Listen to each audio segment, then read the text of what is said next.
Well, here we are, Bruce. This week, we've got a new episode of Star Trek Discovery coming on Thursday, but not only that, the premiere episode of Season 2 of Star Trek Picard coming. It is quite a big week of Star Trek. But before we get to that, we of course need to talk about last week's episode, The Galactic Barrier. But before we get to that, we need to talk about the week's Star Trek news. So welcome everyone to Positively Trek. I'm Dan Gunther. With me, of course, as always, is the wonderful Bruce Gibson. Bruce, how are you doing today? I'm doing well. You know, you're saying about this being a big week or a big episode or something, and you're right. But at the same time, next week's going to be bigger because we're going to be reviewing 2 episodes of Star Trek at the same time. Yeah, so this week those 2 episodes come out, but yeah, next week you're gonna have like a double dose, a double-sized episode of Positively Trek, and it's gonna be that way for 3 weeks because we've got Picard and Discovery running in tandem for the last 3 episodes of Discovery's 4th season and the first 3 episodes of Picard's 2nd. So, man, it's going to be Trek overload. I'm excited and also a little bit scared, but mostly excited. Yeah, you know, I'm wondering because they're coming out on the same day on Paramount Plus. When I sit down to watch, I have to make a decision. Which one do I watch first? Oh, that's going to be tough. I know. Yeah, I never thought of that, but yeah. How do you decide? How do you decide between these 2? Do you watch the one that you've been watching, or do you watch the newness, the new thing that's just come out? That's what a tough choice. I think how I'll do it is the one I'm currently watching, right? And I'll always start with Discovery and then go to Picard. But then I'll do that because I think by week 3 of the 2 overlaps, I'll probably be more anxious to watch the finale of Discovery anyway, over just that makes sense. Episode 3 of a season of Picard. So yeah, I think I'll always watch Discovery followed by Picard. I feel like if we weren't doing the podcast, I might be tempted. Let's be honest, I wouldn't do this, but I might be tempted to just watch the 3 episodes of Discovery as they come out and then binge the Picards to get caught up at that point, but that's not an option for us, A, and B, who am I kidding? I'm going to watch it as soon as I'm able, so yeah, never mind. Well, I mean, I'm thinking back to the day when it was Next Generation and Deep Space Nine, but that was different because it was in my market where I lived, which was Philadelphia at the time, and then Atlanta. I think in both markets, they usually showed Next Generation first and then Deep Space Nine second. So I just watched it in that order. Yeah, I still remember back in the day, we watched a Denver station. We had satellite and we watched a Denver station. And I always remember those promos. They'd have the TNG promo, this week on Star Trek, The Next Generation, Captain Picard, blah, blah, blah, blah, blah. And then when that was done, it would say, and then at 8, Voyage to the Unknown. And then they'd have the Deep Space Nine promo right after that. So those were fun days. I remember that. That was great. Those are fun days, yeah, because you could watch it as it aired, but if for some reason you're not going to be home, you would set up your VCR. And if it played in that order, then it's on your VCR tape in that order. So you still watch it in that order. Yeah, you just set it to record for 2 hours and you'd, best case scenario, get Star Trek The Next Generation and then Deep Space Nine. Worst case scenario, you'd get the last half hour of a Colorado Rockies game and then Next Generation and half of Deep Space Nine. So I've heard too many stories of people saying that. Trust me, kids, in some ways, people will talk about the good old days, but in a lot of ways, it's a lot better now. You just get to pick when you watch it. Absolutely. But then I'm thinking there was the overlap of Voyager and Deep Space Nine, but Voyager was on UPN. And I remember it being on Wednesdays, but I can't remember if it was always on Wednesdays throughout its entire run. But there was never that real issue because Deep Space Nine would be in syndication on the weekends where Voyager would be on a weeknight. Yeah, for sure. Yeah, it wasn't quite the same, but yeah, I do remember that for sure. Well, another byproduct of modern technology these days, of course, is your mobile phone, which brings us to our first news story this week, which is that a Star Trek Lower Decks mobile game is in development, and this features Badgie. So I initially saw this story pop up and said Star Trek Lower Decks TBD, and I was like, oh, that's weird. They don't have a title yet. They're just calling it To Be Determined. But no, TBD stands for the Badgie Directive, apparently. So have you heard anything about this mobile game, Bruce? Really not much, just a few things about it coming out where like you got this rogue Badgie doing something and the crew's like fighting against them to get into the real world. Yeah, it looks pretty interesting. I've never been a big mobile game player.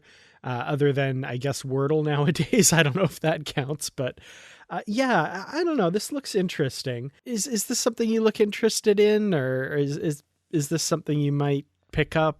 Yeah, okay, I will definitely try this. I'm not into a lot of these mobile games. I'd like to be, but I'm telling you, and I don't know why, but this whole thing about getting coins or diamonds and whatever, building up your strength and what, like that stuff doesn't really work well for me. I'm just always like, I try to do that, but I don't know. I just, it doesn't really work for me. I'm just like, what are all these things for? What am I building these for? Oh, now I've got a different weapon, or now I've got a different haircut. Like, I don't know. Why? Why? But if it's something where it's just like playing through the game and all that stuff doesn't really matter, and it's just, if it's real funny too, like this one I expect would be, this one might work for me. Yeah, well, we'll have to check it out when it comes out. It's scheduled for a worldwide launch later in 2022, and that's all we really have for a timeline. So sometime this year is what they're aiming for, and it's going to be on iOS and Android. So yeah, we'll bring you that news when it becomes available, and maybe check it out and give our little review if we decide to pick this up. It is free to play by the looks of it. The company that's making it is known for their free to play games. I'm sure there'll be in-app purchases that'll help you along, like you said, with maybe those little tokens or whatever. But yeah, we'll see what this is like. Yeah, I'll play it, and I'm just going to be curious to know what the story is. Well, our next bit of news has to do with, Bruce, your favorite topic of all time, and that's Star Trek movies. And this little bit of news that kind of came across our desks in the last week. Apparently, the cast of the Kelvin timeline Star Treks are reportedly surprised by the movie announcement and that their characters are planned to be in the next movie, which that doesn't bode well for negotiating if they're agents and they were kind of caught by surprise by this. So I don't know. What do you make of this story? This sounds like a little bit of a snafu. Yeah, I mean, when they made the announcement and they said they were going to reach out and start negotiations with the actors, it made me wonder if they haven't reached out yet. That's why I'm always like, well, we'll see. I mean, had they made that announcement and they said they were already in talks, then I would feel more confident about the movie. But since they're not in talks and everybody's kind of surprised by this, that means that Paramount doesn't know the schedules of these actors unless they talk to their agents. They don't know their availability. There's a lot of factors that go into this next round of figuring out if we can do a movie. So I don't know. I guess I'm feeling 50-50 if this movie's going to happen at this point. Once they start talking with the actors and start signing them, I think we stand a good chance. I'd like to hear your opinion, and then I've got a question for you. For sure. Well, this story was originally reported by The Hollywood Reporter, and one thing that they said, I mean, I'm not really involved in movie negotiations or anything like that. That's really foreign to my world, but they make a point here that by announcing this film to Wall Street investors and saying that, you know, we want the cast and blah, blah, blah, and they haven't negotiated yet, they really feel like they've kind of let go of their leverage in those negotiations. If these actors and their agents know that in order for this film to go forward, they're relying on these actors, that seems to give a lot of leverage over to them. So I don't know. This seems like it might have been a misstep, but like I said, it's not really my world. So I don't know. I'm trepidatious now. You know, I'm a little worried for all of this. This feels like inside baseball stuff that we're not really supposed to have seen. And it kind of has reeks of seeing how the sausage is made a little bit. At least there's going to be some talks, right? At least they're exploring. And I think that's the thing that you have to take away from these is when they say, oh, we're looking to do a movie and we need to keep it in our heads that this is something they're exploring. It doesn't mean it's going to happen. They're exploring the possibility. So that's what we're doing. We're exploring the possibility of doing another Kelvin timeline movie with this cast, but it may happen, it may not. So my question to you, Dan, is, and I was thinking this today, if they could sign the majority of the cast, but maybe one or two actors do not come on board, would you be good with them proceeding forward, but hiring different actors to play those same parts? Ooh, okay. Yeah, so the first half of the question, I was kind of in the mindset like with just not having a couple of the characters or something, which I would lean more towards than them recasting some parts. I don't know. That's tough. I mean, we've had two Saviks, I guess, and that's kind of the example everyone points to, but that's a tough one. Like, okay, here's an outlier example. If they couldn't get Zachary Quinto for some reason, but they got Ethan Peck, I might be okay with that more than just a whole new actor coming in to play a role, because he's a little bit established in that character. Actually, probably at this point more established than Zachary Quinto was as Spock. So yeah, I don't know. It would be a tough sell. That's what I'll say. I would watch it for sure, but it would be a tough sell. They'd have to do a lot of work to make me feel good about that. Yeah, I'm kind of with you. I mean, I don't want to see these original actors come back, but if one of them can't, and I mean, that could be, a different Kirk, a different Uhura, I don't know. But if one of them doesn't come back, I think I would be in favor of them moving forward, maybe with a different actor in that role, just so we can get the movie with the rest of the cast. Because to your point, having two different Saviks, but at the same time, all these roles have all been recast because we've accepted these actors and not the ones from the original series, right? So, and the fact that it's been 6-7 years, by the time this movie comes out, there's like a lot of time there, and this is going to be later in their adventures. So I don't know, just that distance there kind of makes it feel like it's a restart in a way to me. Okay, well, let's extend that question. I'm going to throw it back to you, because there is one cast member we know for sure will not be in this film. How would you feel about them recasting the role of Chekhov now that Anton Yelchin has passed away? Well, the fact that he passed away is a different situation. And I think to honor him in that role is to not recast the role. I think you can move forward with the movie without that role as being a necessary role for a TOS type movie. I mean, because first of all, the character Chekhov wasn't even the first season of TOS. So, and even in the animated series, we didn't have Chekhov. And not to say that Chekhov is just a character that, oh yeah, you can always write off Chekhov. But yeah, I mean, I think I'd like to see Eric's is what I've really wanted to see. And then just say that Chekhov is off on the Reliant. And just mention, he's been promoted. He's first officer on the Reliant, just like we saw in the other movies. And, well, not the other movies, I guess, just The Wrath of Khan. But that's the approach I would like to see. Now, if, for example, Sulu or Uhura or whatever couldn't be there, but I always feel like you have to at least have Kirk, Spock, and McCoy. That's my thought. I feel like if they can't get Chris Pine and Zachary Quinto and Carl Urban, I don't know if you would want to replace them.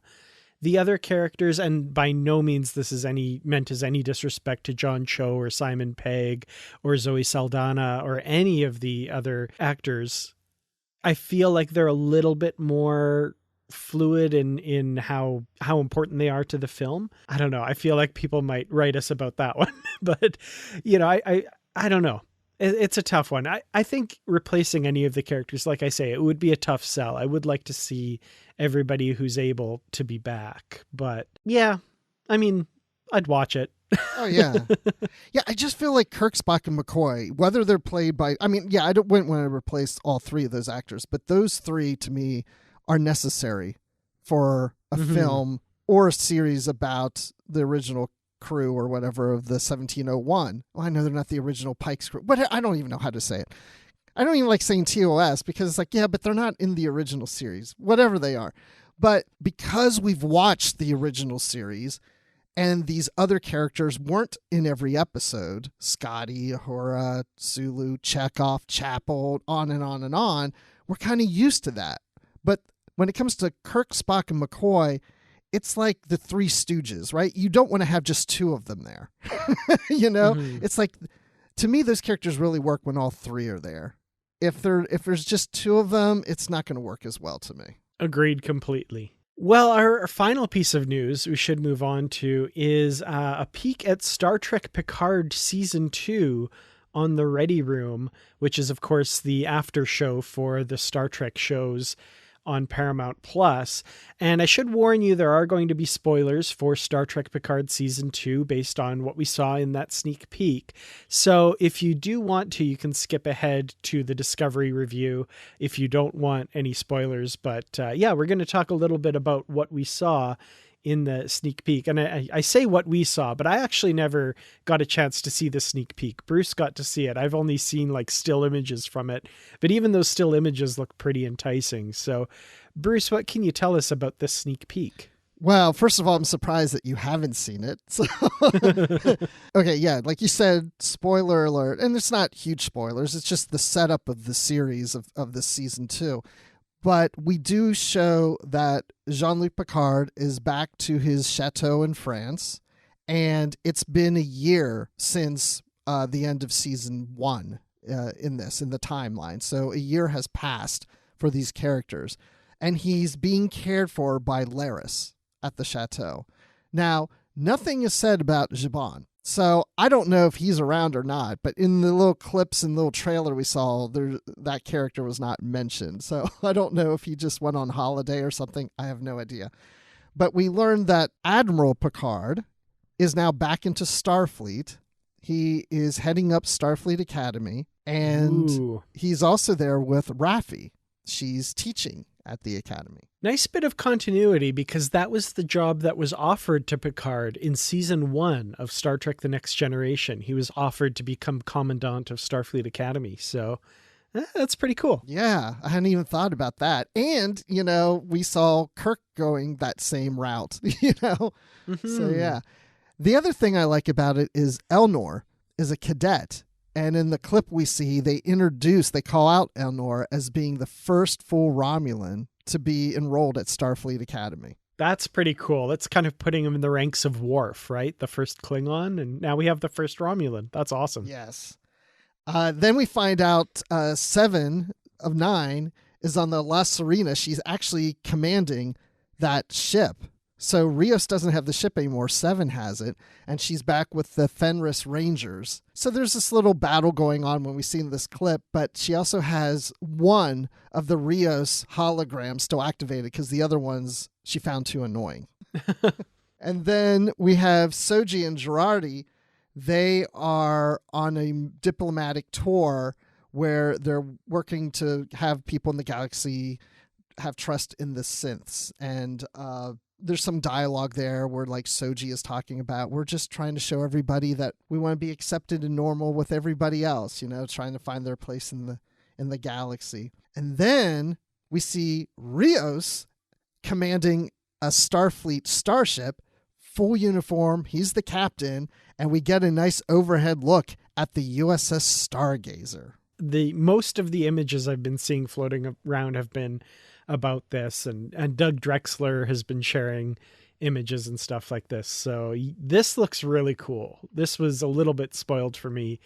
Captain Rios of the Stargazer. Very cool. Yes. So the ship looks really nice. It looks like a 24th century, now 25th century starship bridge and corridors. And then we do see an actual clip from an episode. I'm assuming it's from episode 1, where there's crewmen running through the corridors and getting on a turbo lift, and there's this whole battle going on, and they come out into the bridge and there's shooting and fighting happening, and Rios is there and Girardi's there, 7's there and Picard's there. The fighting then stops, and a woman's voice says something towards Picard, and he turns around, and we don't see who it is, but it's pretty obvious it's the Borg Queen. Dun, dun, dun. But what interests me when I was watching this is that they've all gone their separate directions. They're all apart for the most part. I mean, two characters may be together or three may be together at the academy or whatever, but they've all gone their separate ways. So I'm just interested, like, what brings them all back together? Mm-hmm. Definitely. This looks really cool. I love a lot of the imagery we're getting here. I'm eager to see this myself. The one thing I will note is this last year or two has been huge for creating new opportunities, and I put opportunities in quote marks, for cosplayers, because yet another iteration of a new Starfleet uniform, new cadet uniforms. Man, they're really churning out the different new designs of Starfleet uniforms and everything we see between this and Prodigy and the 31st or 32nd century uniforms on Discovery. There's so many new outfits for people to enjoy. How do you feel about that? Because we've kind of gotten used to, it's like the same uniform across the board, depending what year it is. We see some variations and such, but now we're seeing, a lot of different uniforms in the same time period. Yeah, well, this is a time period that no other show is doing. So these ones at least are unique. They're in their own time period. No one else is kind of in that time period. Depending on, we've got Lower Decks and Prodigy kind of in the same-ish time and stuff. Yeah, there's a few. I'd love to map it out and see exactly what the years are where everything is, but these ones at least are off on their own in a separate time period that doesn't intersect with anything else. Yeah, but they sure like to change things, don't they? They're like those engineers. They sure like to change things. They do, after sticking with those monster maroons for 80 years. And then, TNG era comes along and lots of new uniforms. Well, Star Trek Picard, of course, premieres this week. It will be premiering on March the 3rd, along with the 11th episode of Star Trek Discovery. And we'll, of course, be talking about both of those episodes next week. But this week, we're talking about Season 4, Episode 10 of Star Trek Discovery, The Galactic Barrier. And we'll do that right after this brief break. Thank you to you, our listeners, for supporting Positively Trek, and to especially our patrons on Patreon. If you would like to contribute to Positively Trek and be a patron on Patreon, visit patreon.com/positivelytrek. You'll get perks like early access to episodes and bonus content. And for those who are in the higher levels, you get shoutouts and associate producer credits and much more. And speaking of shoutouts, let's give a shout out to Carl Morris, Joyce Marin, Jim Stoffel, Dave Garcia, Rick Young, Paul D. Kinnear, and John Blaber. Thank you all for your support. Now let's go back to the show.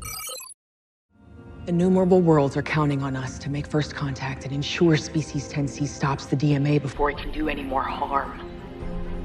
It won't be easy, but with this crew, with these leaders and delegates united, I know that we'll succeed. Black alert! Let's fly. So Season 4, Episode 10, Star Trek Discovery, we have the Galactic Barrier. And I gotta say, I was pretty excited when I saw the title of this episode before it came out, because the Galactic Barrier, of course, was right there in the second pilot of Star Trek. It's stretching right back to early Star Trek history. We encountered it another time in the original series after that, and now we've got it coming into the canon here in Star Trek Discovery. So yeah, what did you think of this episode? First thoughts watching it on Thursday of last week. So, wow, you really had to ask me this question. I've watched it twice. So the first time I watched it, I was feeling somewhat the same way I did the week before, where I was just like, this episode and the one before that, just not as excited about. However, I would say, though, the more I thought about it, the more I realized I did like this episode a little better than last week's episode. But the second time I watched it, I think I liked it a little more. I think the thing that's bothering me is just I want to get there with these aliens. And I'm tired of the just talking about we need to make contact, we need to get there, we need to make this happen. I'm at a point now where I'm like, I just want to make this happen. And I think some of that has to do with what we've been conditioned to when we watch most Star Trek, because everything gets resolved in an episode, maybe 2 episodes, maybe 3. But when it plays over a whole season, sometimes I start to get a little antsy, like I'm ready to get there. Does that make sense? Yeah, that makes sense for sure. I feel like the episodes in season 3 and 4 of Discovery, more than the first 2 seasons, have been a little bit more self-contained. Like we've kind of got this overarching thing where we're trying to figure out the DMA and the 10C, but there's kind of these like mini stories in them. And I feel like season 1 and 2, it's harder to differentiate what the episodes were. I'd be like, oh, that's the episode where this happened, or that's the episode where this happened. This season, I can say things more like, oh, this is the one where they crossed the Galactic Barrier and they made it through.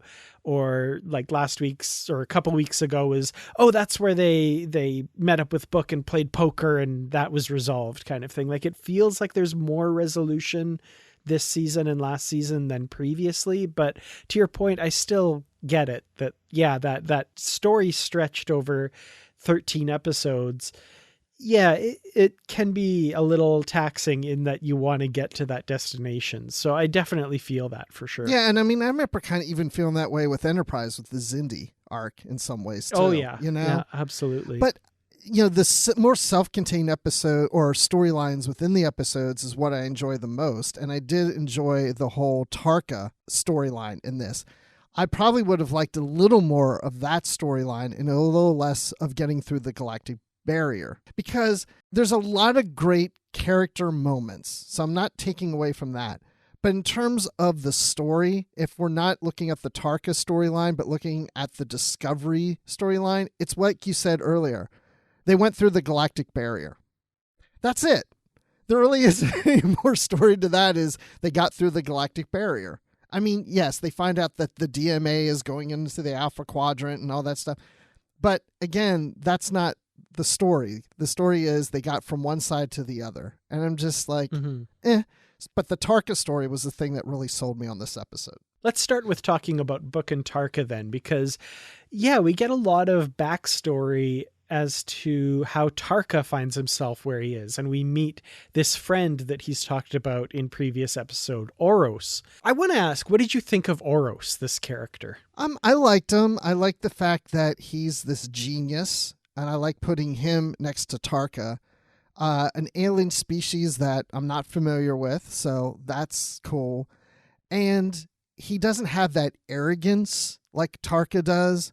He seems more mild and soft-spoken, and so his personality is different from Tarka's. So I appreciated that, because with the two characters working together, they're not the same, right? So yeah, I like this character. Yeah, so played by Osric Chow. Interesting character, a lot of insight into why Tarka is doing what he's doing. And as he says, he recognizes that he's made some bad choices and that he's not the best person in the world, but he's still very driven to get this power source, to get to this alternate reality that he thinks that Oros may have escaped to already.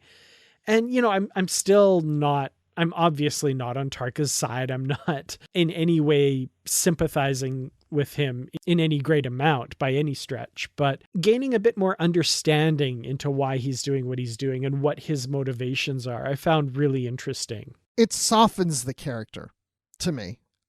Because, yeah, we have more of an understanding about why he's doing what he's doing, what's motivating him. He's been isolated from people for a long time, so he may not have good social skills. And I think in some ways, even his arrogance is a shield to protect his feelings, because, you know, he obviously is very emotional about what happened to his friend and wanting to get to this paradise. And he's just, you know, desperate. And so with that desperation, I feel like he's just kind of bulldozing through people to get to where he needs to go. Well, last week, the main message of the episode we kind of decided was striving to find that middle ground between positions, right? And I feel like there's a lesson in that in Tarka. And obviously, like I said, I don't agree with him. I don't condone what he's doing, but I hope that there is some way to find this middle ground with him and help him find peace, because now that we know a little bit more about what's driving him, you know, I'm hoping there's some way that he will find some kind of peace through this story. Hopefully not by endangering trillions of lives or whatever it is at this point. But, you know, at the same time, I don't necessarily want him to fail in his goal of finding his friend, you know? Yeah, it's like you want him to get there. And his friend's so nice, in a sense, that you want him to find him. You hope that nothing bad has happened to him and that his friend got to where he needs to go.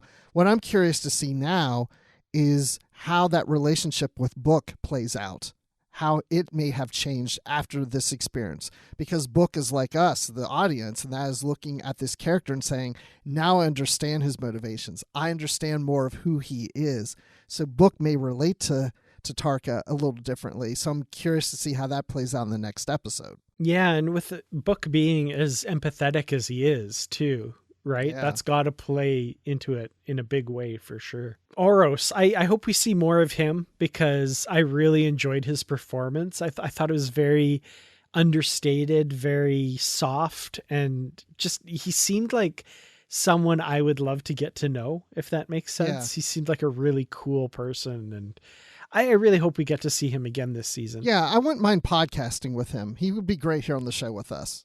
You know? Oh, yeah. He's got a great podcasting voice. I didn't think of that. By the way, I went to the actor's IMDb page, and there's a video on there of him with this other person, and they're hosting something with a lot of energy. So the actor does seem to be a lot of fun.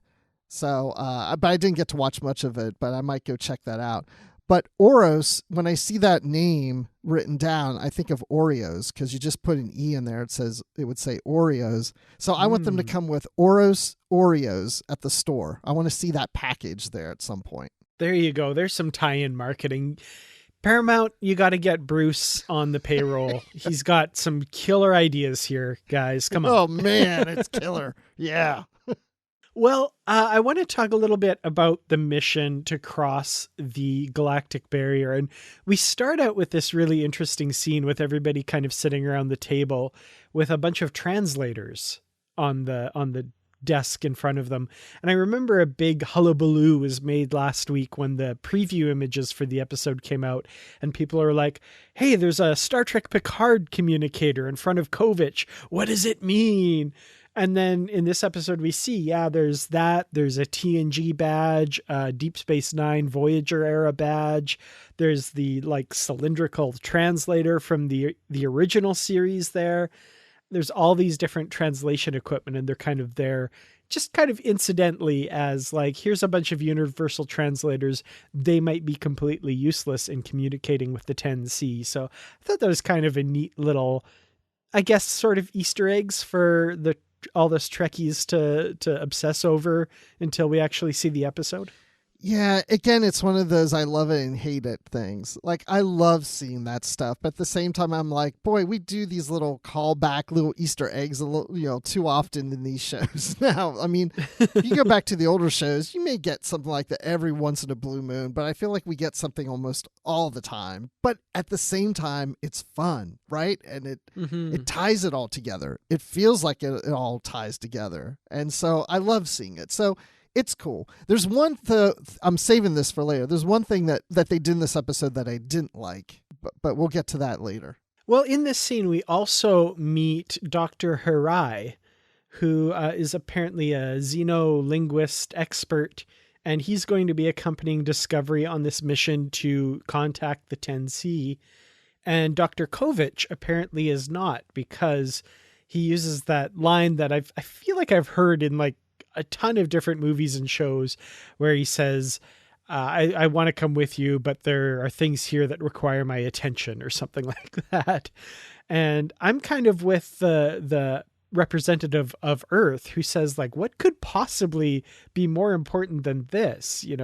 Why aren't you going? And is it really that big a deal? And he's like, well, I intend to make sure it isn't or something. What the heck is going on there? I don't know. This guy I've always been suspicious on. Like, I keep expecting we're going to find out something about him, and we haven't really gotten to that thing. Like, I remember the last season, it was like, oh, could he be from the mirror universe? You know, because he seems to have knowledge about that. But there was something in this episode that made me go back to that. What is up with this guy? Because it's like, why is he staying behind? Well, is it because he's going to work on this communication array thing or something to get, communicate through the Galactic Barrier with Bryce, and so that's why he's staying behind? That's more important, maybe. But it just makes me suspicious, as there's always something there. And then when he says a 3-hour tour, yes, that really stood out to me, because I thought, okay, that's a Gilligan's Island callback. So sure, they could still be doing that in the 32nd century, but it made me think, is he immortal? Has he been around for a long time and he's lived on Earth in the 20th century and stuff? Like, all of a sudden my head went there. Like, he may be this immortal guy, and that's why he knows more, a lot of things about the mirror universe and other things, because he lived through those times. I don't know. Or maybe he's just a historian, and it's as simple as that, Yeah, I don't know. I've seen a lot of people speculating online, people wondering, like you, is he immortal? Did he live that long? Or is he a time traveler? Is he just originally from the 20th century or something like that? And as just a little bit of Star Trek trivia note, I can't remember which starship it is, and it's certainly not legible on screen. But one of the dedication plaques for a starship in TNG, I want to say like the Sutherland or the Phoenix or something like that. The quote at the bottom on the Enterprise, of course, it's to boldly go where no one has gone before. On this ship, it was a 3-hour tour, a 3-hour tour. Oh, really?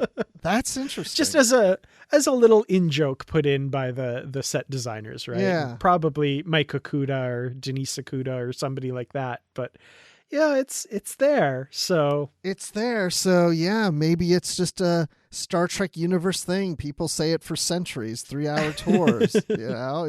It's weird too to me that, like, I guess I just was thinking, why did they decide to do that? The writers, why would they put that in there? And maybe it's like nothing, just they thought it was cute or funny. But then I was like, what's the connection between Gilligan's Island and Star Trek that I'm not getting? I started thinking like that. And I'm like, well, they weren't even the same studio, I don't think. So I don't know. Anyway, it's probably nothing. The other thing is, I have heard the phrase divorced from Gilligan's Island. Like, I've heard people use it and they didn't even know it was from Gilligan's Island.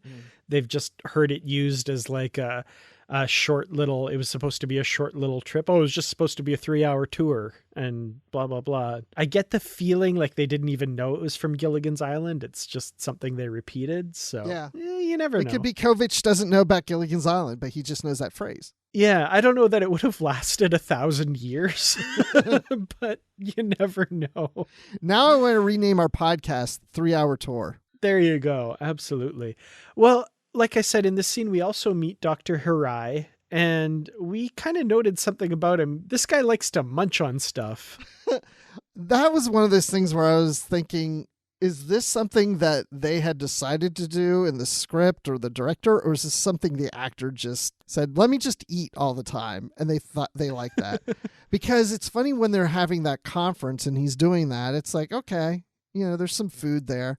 But then that when he's on Discovery later and he's like, they're all in this crisis of like, oh, are we going to make it through the Galactic Barrier? Oh, look, guess what's happening to Earth and Navarre? And he's like, yum, yum, yum, yum. Yeah, maybe just a little character quirk. I did note it at the beginning. And again, like you said, there's food on the table in front of everybody. So it feels like they've had a meal and it's just ended or something. And he's just, munching on some remnants kind of thing. But yeah, later on, they're all just sitting around listening to the news or whatever. And he just reaches over and pops another one of these things in his mouth and munches away. Just like, okay, all right. Guy likes to eat. That's cool. I have to admit, though, I kind of relate to that because a lot of times I'll go to meetings and maybe they'll have a little snacks or something on the table and then I'll notice nobody's eating them. And I'm like, I want to eat the snacks, and I'll be the first. I have to admit it. Mm-hmm. And maybe that then prompts somebody else to have it, but there's times I am the only one.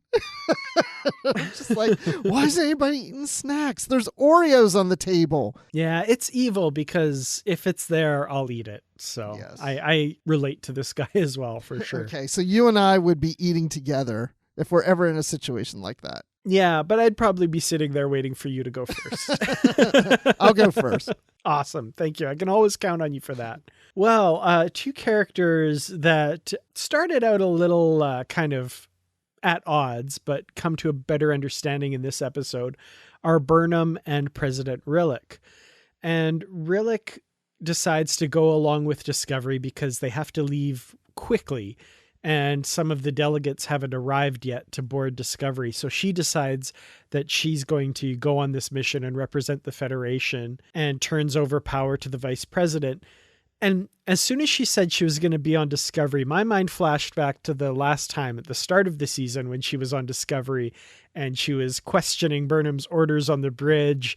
And note, as they mentioned in this episode, asking a question and questioning are not the same thing. But in the middle of a crisis, both of them are pretty bad to do in front of a crew. So I love that she and Burnham had this discussion and Burnham was like, okay, I need to put some ground rules down here. If you're on the bridge, you can't be questioning my orders in front of the crew. Introducing doubt in a crisis situation is a recipe for disaster. So I really liked that conversation and them kind of coming to that understanding and realizing what each of them is in charge of and where they shouldn't be kind of putting their nose in. It does feel like they're more and more on the same page, that they know how to work together. They know how each other's thinking and where they're going to go with it. It's like, I understand you, you understand me. We may not always agree, but we know how to play this out. We know our relationship now. And I love towards the end of the episode where Burnham's saying, you're my president. You know, that respect there. And you can just see the respect between these two women with each other. And they have that common ground. And Burnham's like, if we can't communicate with each other, how do we expect to communicate with anyone else? Especially these alien race that we're trying to go see. I'm really appreciating how the writers are slowly building the relationship between these two. And it's really working well. Yeah, it's to the point now. I think Burnham might actually vote for her in the next election, and that's huge. That's definitely wasn't where I thought they were at the start of the season. No. I think it wouldn't surprise me by the time the series ends that Burnham's the president. Huh. That's not where I thought you were going with that sentence. All right. It's just something that I've had in the back of my mind recently.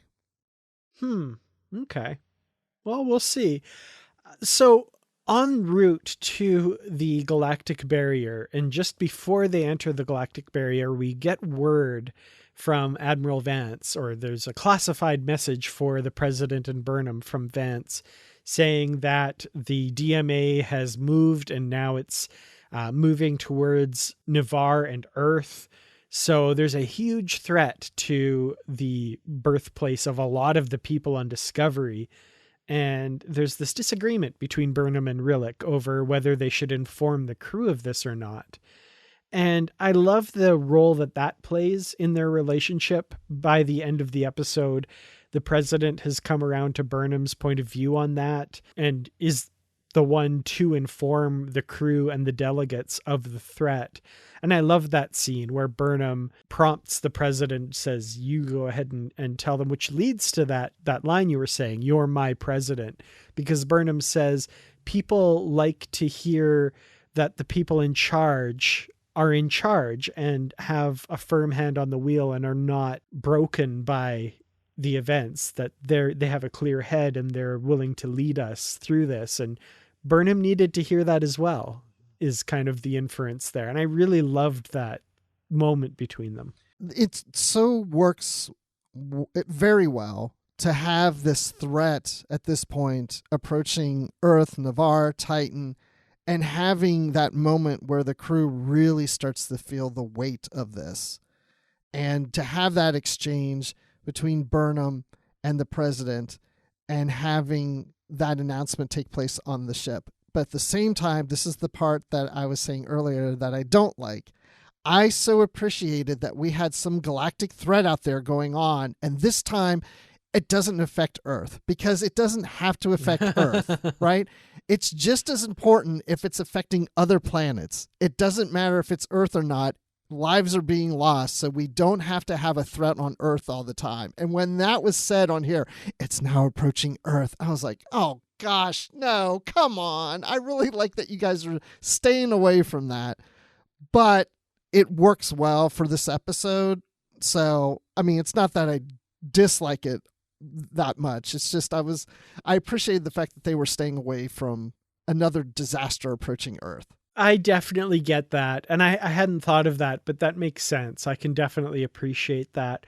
The one thing I will say, I do like that there was a little bit more depth added to it, in that we saw the characters of the show kind of affected more by it, rather than just assuming that like the audience is going to go because it's Earth. So yes, I don't know. No, you're right. But I do get that. I do understand that. Like Deep Space Nine, for example, I guess in the final season, they did have the Breen attack Earth, but for the most part, they steered clear of that. And like the Dominion invades Beta Z at one point. And to me, that's a big moment, because, you know, that's the home world of a character that we love and stuff, you know. So I might have preferred that they stay away from that as well, but I guess it was kind of inevitable, wasn't it? Yeah, I guess. I mean, because I never believed that it was never going to be a threat to Earth. I just figured that, you know, if they didn't do anything to stop the DMA, then yeah, maybe, you know, years from now it could get to Earth. And, you know, but I just didn't want it to be now. You know, I didn't want the threat to Earth to be so immediate. But man, in Star Trek, Earth gets through a lot of threats. You know, it's like, yeah, I'm glad we're pretty safe from the outside of our world. I mean, we have our own issues on our world, but we're not getting galactic threats since the dinosaur age, when the asteroid or whatever collided with the Earth. Yeah, nowadays, if some whale probe showed up, we'd be SOL, right? Yeah, right. Because right. What would we don't do? have a Starfleet or Admiral Kirk to save us. Yeah. What would we do with or V'ger or the DMA? Like, we'd be screwed now. Yeah. Luckily, there's a Starfleet and all that when most of these come around. Oof, how convenient. Yeah, definitely. Well, another character who comes along on Discovery, although we don't realize it at first, is the president of Navarre, Turina. And I do have to say, I appreciated the shot of Turina when they said that the DMA is now threatening Navarre. I love that we get to see her perspective a little bit as well there. But Turina's presence on the ship is a little upsetting to one of our characters, Saru, who just kind of bared his soul to Turina and said, you know, I kind of like you, and this friendship has meant so much, and I thought maybe there's something a little more there. And while he's waiting for her response, of course, the aide comes up and is like, Madam President. She's like, oh, excuse me, I have to go. And poor Saru, sitting there with his heart open to the world and just like, And now he has to sit in meetings with her and doesn't know. Oh, it's so awkward. He can't imagine anything more awkward. That was so adorable. We've got this DMA that's threatening all the life in the galaxy, and poor Saru is just like, oh, I'm awkward around this girl I like. I love it. I know. I love how he says about, you know, their relationship probably being more than friends. And then, like you said, she just walks up and you're like, oh, poor Saru. He's just left hanging there. Like, what does she think? Like, no response, doesn't know what that means. But he's doing this too because he knows he's going off on this mission. He doesn't know if he'll ever see her again. And who knows when he'll see her again. So he's putting his heart out there. And then to your point, then she stays on the ship. That's my favorite Saru moment of the episode, when he's just saying to Colbert, like, I didn't know she was going to be here. Like, I wouldn't have done it if I knew she was going to be here. I've got to see her in meetings now. And Colbert's just like, you know, beginning of relationships are always awkward. I love that. That was a great scene. Yeah, that scene between Saru and Culber was lovely. I flashed back to the awkwardness of, you know, first crushes and first loves and that whole, does she like me? Does she not like me? I don't know. That was kind of fun. And it's great to see Saru, who's gotten to this point where he's so dignified and so together and so calm and collected, to see him kind of shaken and knocked for a loop, not in a bad way, but just in this kind of more fun way. That's really fun for his character. I really enjoyed that. And I really do love the actress who plays Tarina. I'm sorry, I don't know her name off the top of my head, but I think she does a great job on that balance of playing a Vulcan, but a Vulcan's a little different. Well, I mean, I assume she's Vulcan. I mean, she could be Romulan, whatever, but that's what I'm saying. It's like we're at a different point in history when it comes to Navarre and the unification of the Romulans and the Vulcans there. And so, yes, she has that suppressed emotions, but she does kind of have some on, a little on the front. It's like just right there on the surface, and she does that so well. Yeah, Tara Rosling is the actor who plays Tarina, and the scene also towards the end where everyone has found out about the threat to Navarre and Earth, where she sits with Saru in the bar and says, "Will you please sit with me? I find your presence comforting." And I don't know. I feel like we get a little maybe sort of resolution to, does she share the feelings? Because I feel like she does. We've seen the flirtations over the course of the season so far. I feel like there's some good things in store for these two characters. And that scene was just really sweet, where, you take away all of the pretensions of the, can we be more than friends and blah, blah, blah. And that's not directly answered, but she says, "You're a comfort to me in this moment. Let's just spend this time together." I love it. That's so lovely. Yeah. And that is Saru though, right? I mean, I think spending time with Saru would give someone comfort. He's just kind of a soothing character, right? And I was so disappointed in a way, because when she said that and they go to sit down, I was like, oh, I really can't wait to see how this scene plays out. And then it ends. I was like, whoa, no, play this one out. So I was a little disappointed they didn't go there, but I'm sure they're saving something for the next episode. But yeah, I was really like, ooh, I want to hear this conversation. And then nope. End scene. Always leave them wanting more. That's right. Yeah, I'm sure we'll see more of this play out. And I can't see. Yeah, I don't know. I don't want to make predictions. I don't know. Let's just wait and see what happens, I guess. Well, my prediction from a couple episodes ago. Yeah, for sure. Finally, I guess the last thing we want to talk about is kind of the whole crossing of the Galactic Barrier, which, again, we haven't seen since the original series. And you kind of mentioned this wasn't your favorite part of it. It was just kind of like a get to A, get to B, get to C with some technobabble thrown in, I guess. I don't know. So this wasn't your favorite part of the episode. It wasn't, but the second time I watched it, I enjoyed it more. So maybe because I knew that we weren't going to get any big resolution from that at the end, except they just get through.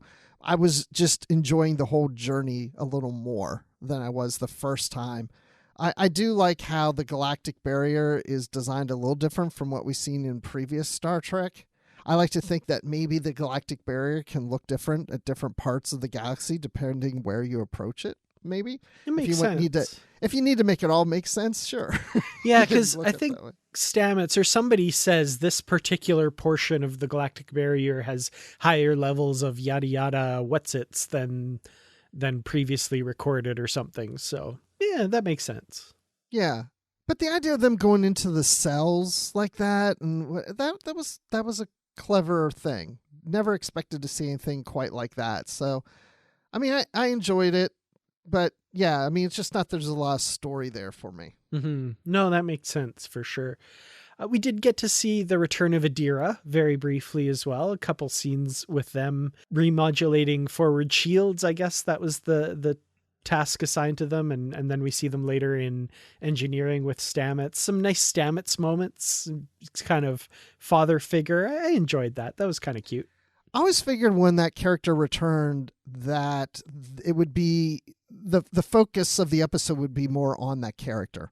as opposed to they just returned and there's a few scenes. I just expected something more but again, maybe we'll get something, in the next episode or something after that focuses on the whole relationship with Gray and being apart. So yeah. I'm waiting to see that play out.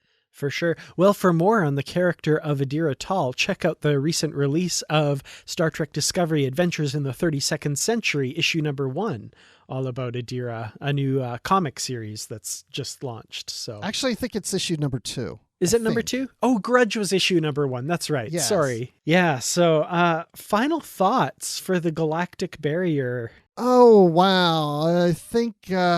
I really like the Tarka storyline. That was interesting to me. And of course, going through the Galactic Barrier was, kind of fun, but again, not a big story. But I think, it really comes down to characters. So A+ with different character moments, and A+ for the Tarka backstory being revealed to us. But overall, as a story as a whole for this episode, I'm going to say...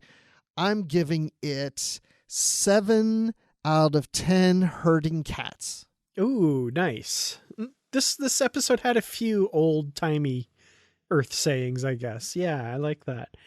I generally enjoyed the episode. The visual effects, of course, are stunning. That's just a given at this point.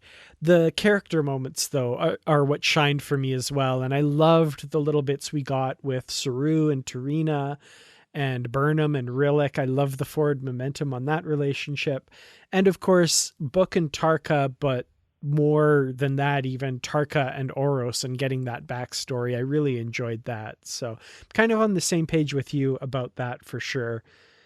So yeah, I enjoyed this one. I'm going to give it one really bright, colorful cell that whooshes you right through the Galactic Barrier and gets you safely to the other side. Safe and sound. Well, we kind of know where the next episodes are going. It looks like they're a little bit mapped out, right? Because we've got this area of space that's hidden. That's where the 10C are, but there's this planet that's nearby. So Discovery's going to go there. I feel like we're going to find out what that's all about in the next episode.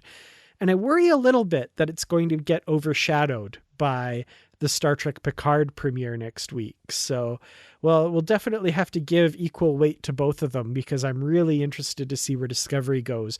But of course, Picard is coming. So I'm really excited about that too. So much Star Trek. Man. I'll say this. I don't think this is going to happen at all, but this thought just occurred to me. These 3 weeks where we have double episodes coming out, it would be interesting that as you're watching Discovery, there's a story element in these final 3 episodes that you're seeing play out in the first 3 episodes of Picard. Like there's some link between them. I don't think there's going to be, but that would be really cool. I love how much everyone looks for these little links. And I don't think there's going to be very many, if any, but I remember a lot of people talking about, the power source for the protostar in Prodigy, that's going to turn out to be something to do with the DMA and Discovery and Species 10C. And I'm just like, that's funny. I love seeing everybody try and figure that out. That said, that would be cool if they did plan that out and there's some sort of link between those 3 episodes and it's all revealed in the Discovery season 4 finale and Picard episode 3. And you're like, I did not see that coming. Wow. So you never know. It might. I'm not expecting it, but man, if it happens, I'll be blown away. That would be pretty cool. Well, when you're not blown away by plot twists in Star Trek, where can people find you online? You can find me on Twitter at Admiral_Rex. And it's on Twitter and also Instagram, but without the underscore. So it's just Admiral Rex. And then you can also email me at admiral_Rex@yahoo.com.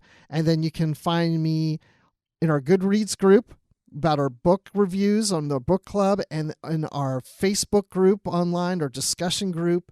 And where else? Yeah, occasionally on the Star Wars Report and Literary Treks. Awesome. You can find me on Twitter at Kurtrats. That's KERTRATS, youtube.com/Kurtrats Productions.